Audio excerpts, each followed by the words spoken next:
जिनकी हैबत से दुनिया लड़ती रही, जिन पे आंसू बहाने का कोई न था, अपनी आंख उनके गम में बरसती रही।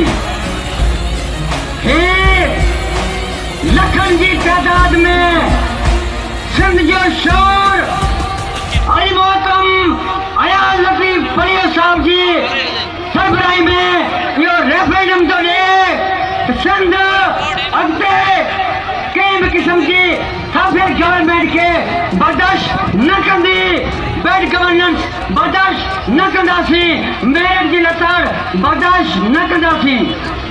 अॼु तव्हांजो इहा आवाज़ पिंडी ऐं इस्लामाबाद जे हाउसनि ताईं गूंजियो आहे। मूंखे उमेद आहे सिंध जो उहो ॾींहुं, उहो सूरज जा किरण ऐं उहो सूरज उभरण वारो आहे ऐं कारी रात ख़तम पश्चिम जे हेठि बीह करे हथ मथे करी चओ था त दहशतगर्दी क़बूल न कंदासीं, मेरिट जी लताड़ क़बूल न कंदासीं।